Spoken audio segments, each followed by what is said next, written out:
welcome to another episode of Around the House. I'm your host, Steve O'Brien. We're talking today about installing a well pump, how to prime it, how to put it together, how to get it ready for the summer season. And a shallow well pump, what it does is it draws water from a shallow well, and we use this particular application to irrigate the lawn, the garden, things like that. So in today's society with water shortages, things of that nature, if you want to put in a well, we'll explain the process of how to put one in and how to attach the pump and all that stuff. So I hope you can stay with us. It ought to be a good show.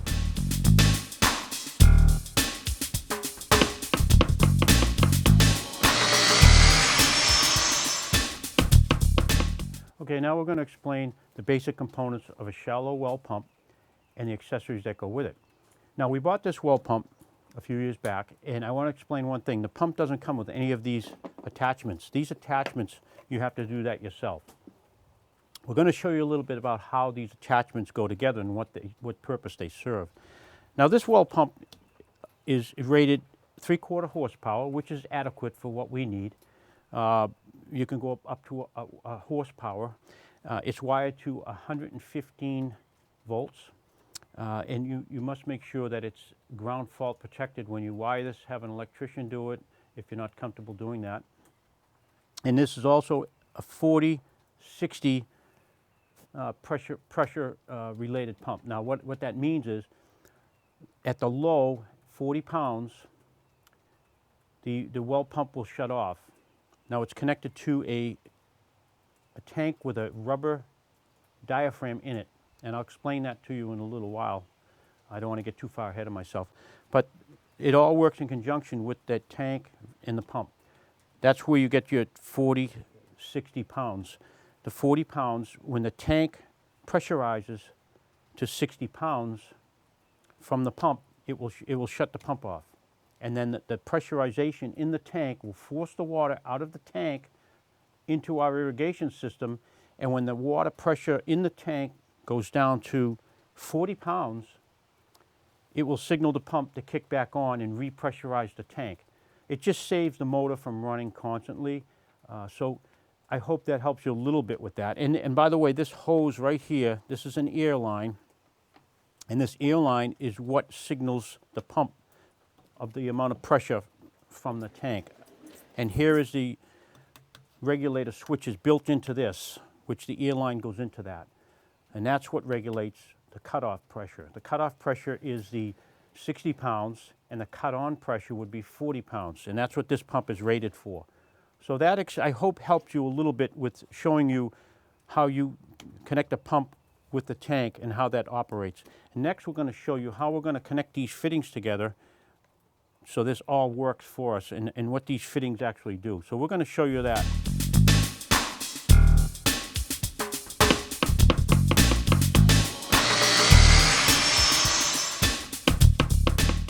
All right, now I'm going to show you how we put these PVC fittings together. We have to put these PVC fittings together. We're going to connect it into this hole you see right here.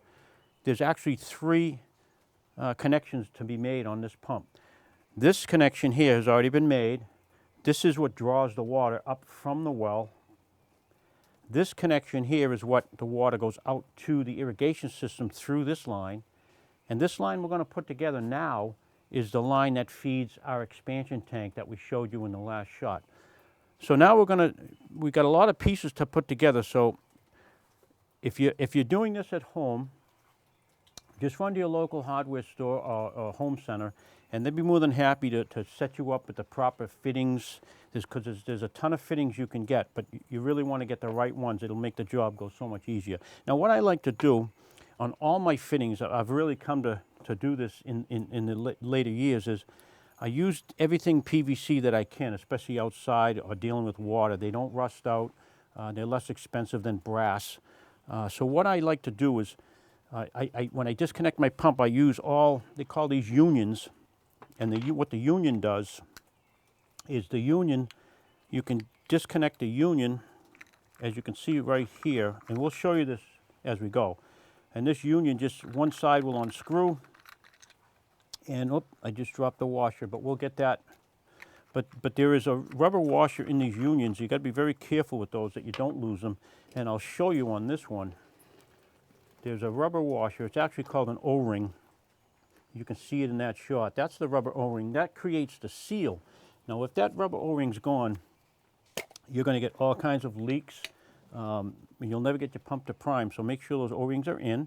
And what I also like to do is with some Vaseline or some kind of, any kind of lithium grease or something like that, is I always coat these little rubber O-rings with a little bit of Vaseline or lithium grease, and that keeps them pliable and soft. If they dry out, you're going to lose your seal again. So that's a nice little trick you might want to do also, just to maintain your pump.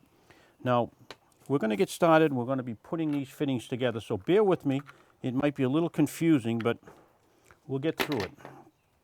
Now, first thing you got to do, and we already did this, is we marked everything so we know where everything goes and we don't get confused. Now, we cut our pieces, already cut them. And now these pieces will show you how we glue these up. Now, this is the purple primer that we used before we put the PVC cement on. So we're going to put all the primer on first. We'll do all the pieces all at the same time. So now just go around like that, just like that, and that just cleans the surface for us.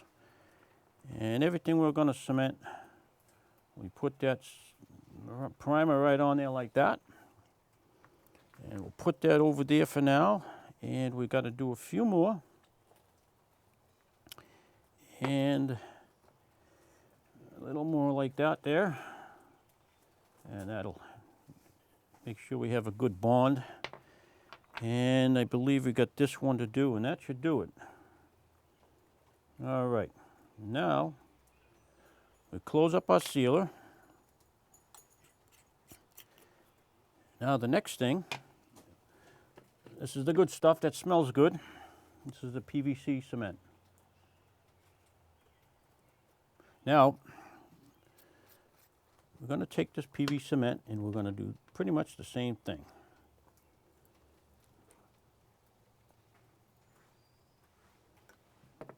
I'm actually going to do this a little different. I'm going to put, these are reducers. And these reducers, I have to put these reducers in. And I'm going to do that first so I don't get confused. I'll put that PVC cement, give it a good liberal coating. Don't be bashful with that stuff. And now when I put that in, I kind of twist it as I go in. Give it a nice little twist. And I'm going to wipe off the excess, just so we don't get it all over the place. Okay, that one's done. Now we got one more of those to put in. And we coat that. And we put that one in just like the same way. Give it a little twist as you go in. There we go. Wipe off the extra.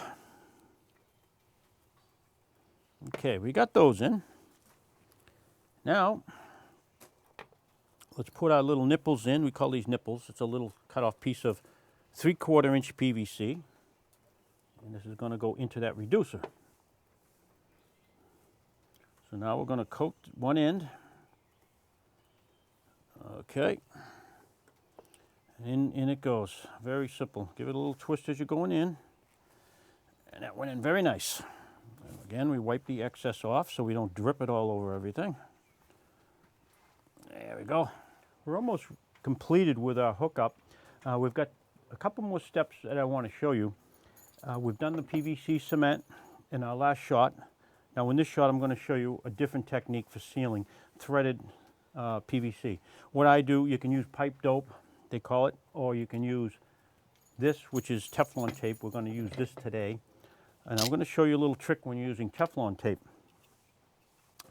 Teflon tape works best if you go in the direction of the thread in a tightening position. So in other words, you go like you were tightening on opposite the way you'd undo the thread. So you'd go with the thread. I know it's hard to understand the way I'm explaining it, but you go just like you were screwing this pipe in. As you turn the pipe, just like you were screwing it into the threads, the female threads, you put your Teflon tape on the way the threads would turn in the tightening position. So just like that, and we'll do the other end. Now there's the threads, just like we were going to tighten this in. We're going to tighten it, but we're going to tighten it opposite the Teflon tape, just like that. Always go in the direction that as if you were tightening the threaded part into the female part with your Teflon tape, and that works fine. Okay, so now we've got the Teflon tape on the male threads, and I believe I'm happy with that. So now we want to put either end. Let's see which end I want to use. Now we look at our union. I'd like the fixed part of the union, which would be the male side. I'd like that to be on the hose connecting to our tank. So we're going to go in this way to the pump, just like that. And you feel it start to thread, and then you tighten it in, hand tighten. Just like that, hand tighten it in there. Now remember, this is coming out, going to a pressurized tank. So there is some pressure in this. Now you take your channel locks and you open those up somewhat close to the size of this coupling here. And we're gonna tighten that in there some more. Remember, it's only plastic thread, so you don't want to go crazy with tightening. Just tighten it up. Tighten it up till it feels in there pretty good. You don't want to over tighten it either, because you can strip the threads out. So you'll feel it when it seats and it won't tighten anymore. That's usually a good sign it's tight enough. So we're tightening that down pretty good.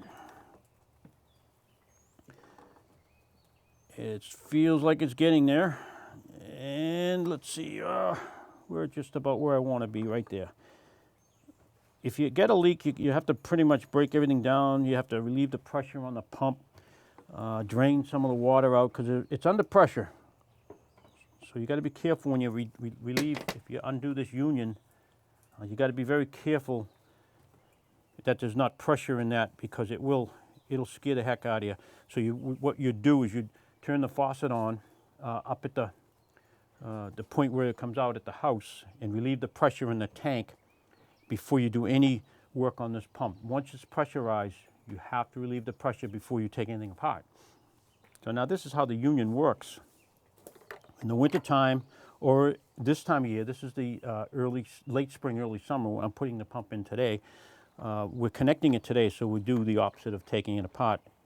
The union would go together like this, and we have our little O-ring. Just make sure it's in there.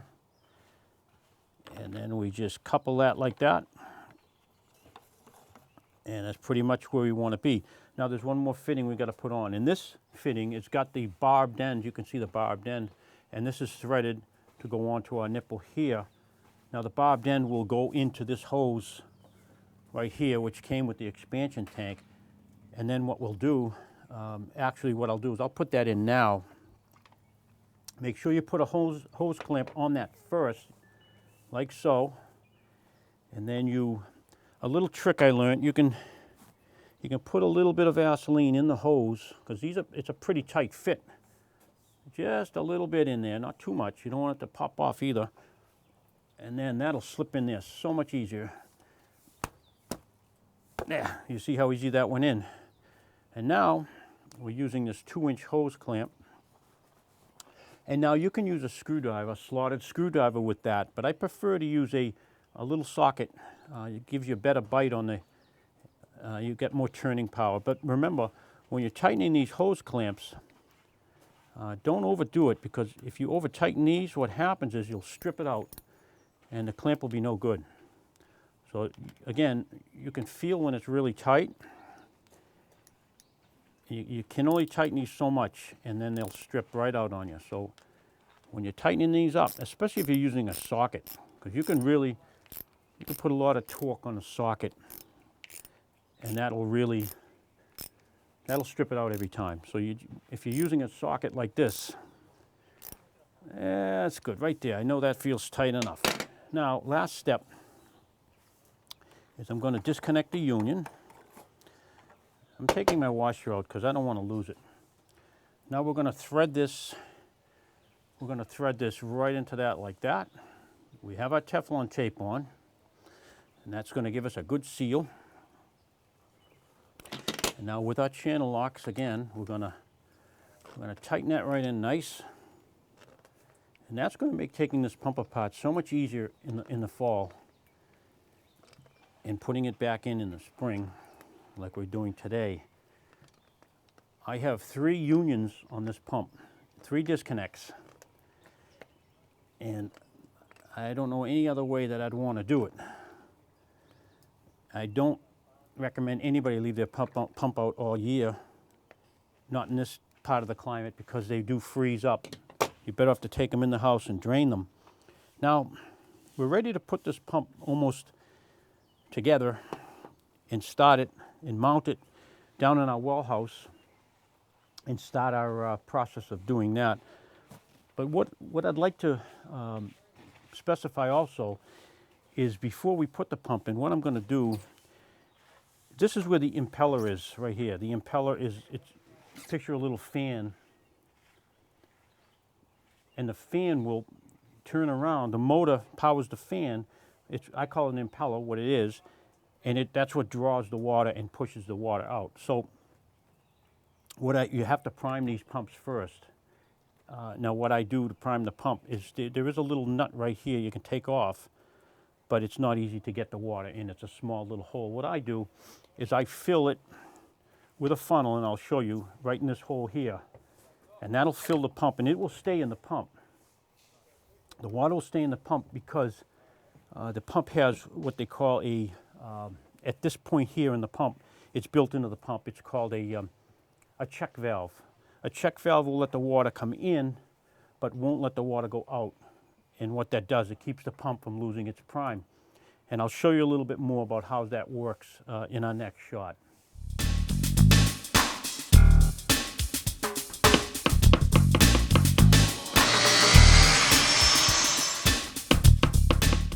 We're going to prime the pump before we put the pump into the pump house. It's just a little easier to do. For me, on this particular pump anyways, it's easy to prime it through the outlet, which will be right here. And don't worry about splashing a little water. It's not going to hurt. You can almost hear the water filling up. And if it fills up, give it a minute. Sometimes it has to settle down in there. It will go down. And just keep filling it till it won't take any more water. And it'll fill up, and then you give it a minute, it'll drain down. Okay, I think we're full now. And that's about almost a gallon. Actually, it just went down again, so there's a little more left. You try to get as much in there as you can. The less air. No, I think we're pretty full now. So that's pretty much ready to install at this point. We know that the diaphragm area is full of water, so that'll help us when we go to start the pump.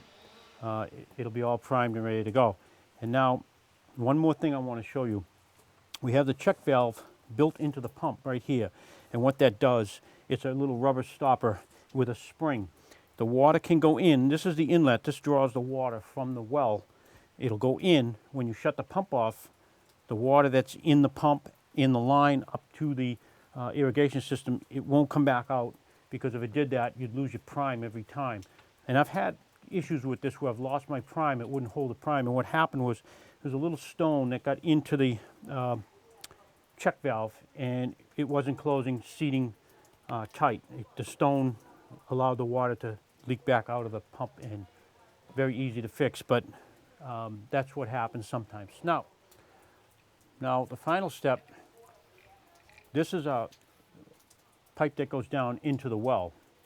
As you can see, it's probably not quite 8 feet long.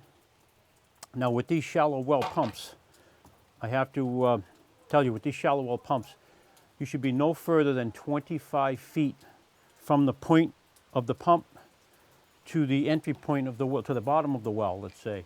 So 25 feet on the draw is the maximum you can get with these pumps. At the bottom of this is called a boot valve. It's the same as a check valve. It lets the water in, but the water won't come back out through the pipe. It's the same as a check valve, but they call it a boot valve because it goes at the end of the pipe. A check valve goes in the middle. You can put a check valve in the middle of the line at the top. Here's the top. This crosses over. We make our union here, and then the union connects the two, and then our pipe terminates at a well pump. So we'll show you in another shot how this goes into the well and draws the water up to our well pump, but this is how it all works. One last thing I want to show you before we put the pump in is on the water tank here. Now remember, this has an air bladder in it. You can fill this up with a air compressor or any kind of a air pump. It has a valve stem just like a car tire would have. Now, as I explained to you previously, there's a rubber bladder in here that you pressurize, and each tank and pump will tell you what the maximum pressure is for these tanks.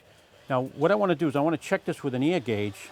It should be at, right now, there's no pressure in this tank from the water. There's no water in this tank at all. Just air right now, air pressure. This should be at its low. Its low would be 40 pounds. You put the gauge on, and we've got 40 pounds. So that tells me when we connect these two together, the pump will kick on and fill the tank. And then if you check it again when the pump shuts off, this should read 60 pounds. And then you can adjust the air pressure in this to whatever you like, but they recommend 60, 40 on this particular tank and pump. And that's what I do, and it works really well.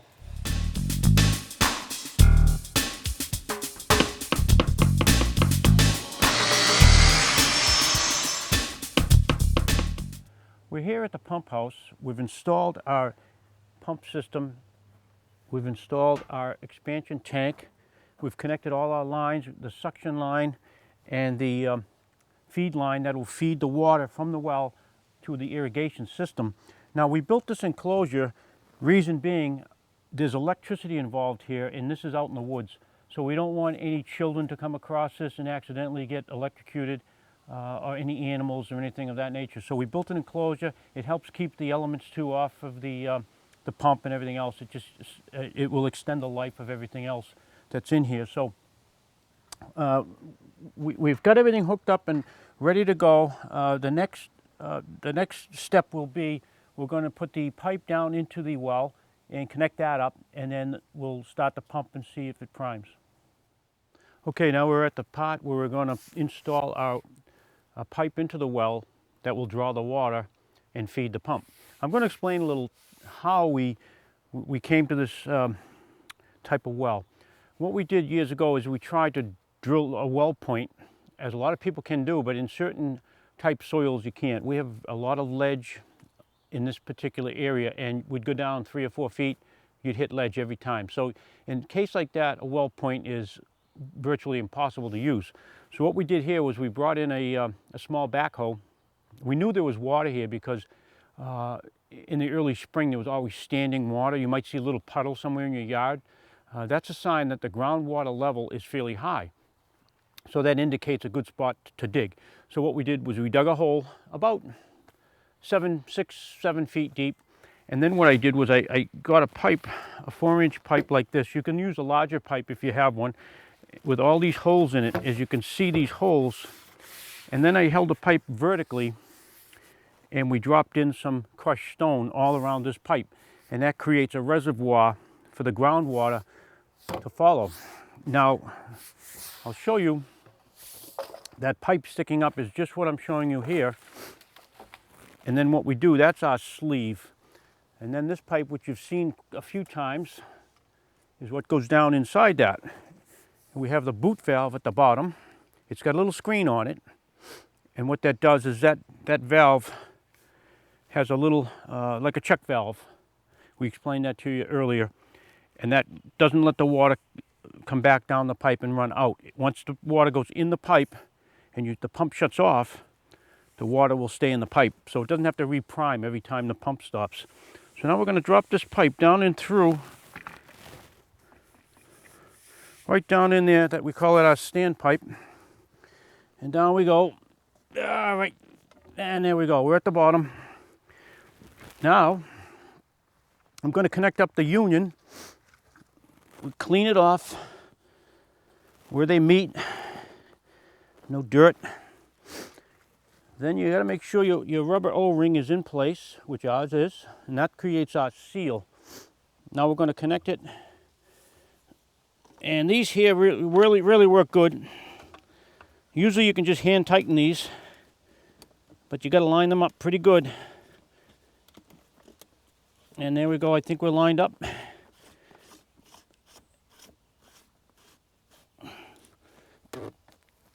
Okay, and we're going to give it a test run and see how it fires up now. Okay, we've started the pump, and we're listening to the sound of the pump, and you'll hear the tone of the pump will change when it primes and the water gets into the pump. You'll hear the change in the sound. It sounds like it's not quite full of water yet, but you'll hear the change in the sound. And you can almost feel the tank. The water starts to fill the tank up, the tank gets heavy. That's how you know that your pump is working. And sometimes, if you shut the pump off and then restart it, it'll help prime it better. Wait a minute, there we go. Oh yeah. You hear it? The change in the pump gets a little bit louder. It's priming really good. Okay, that's about it, it's working. Now when you put your screen filter in, everything's working. They have a bleeder valve on the bottom. And the reason for that is you want to open that line like that. And that gets any sediment out. Because over the winter the sediment might settle. There might be some sediment in the well pipe. You let that run for 30 seconds or so. And your line should be pretty clean after that. Then you close it up. Pretty much ready to run the irrigation system. Now we have a faucet also connected to this before the filter. This is for, it's good to bleed the air out of the line. We can use this for washing the vehicles. We can water the flowers if we want. Any number of uses.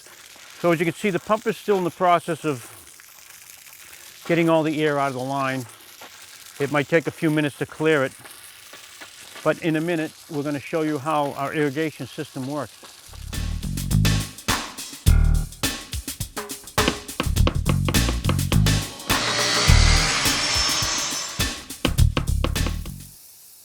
That about does it for today's show. We had a lot to cover today, but we got the well pump in, we installed the plumbing, we tied the irrigation system in. A lot to do. I hope you were able to get something out of that. We've got this irrigation system working fine right now. A little more air in the lines to bleed out, but in time that will clear up. And now the watering bans can come and the droughts can come and we can keep watering the lawn. That's a good thing. I want to thank all our viewers for watching today. You can email me at finisheddimensions@yahoo.com with any questions or comments you might have. I want to thank our 8 local communities that we are now currently aired in. I'd like to thank those communities for airing our show. Until next time, thanks for watching Around the House. See you next time.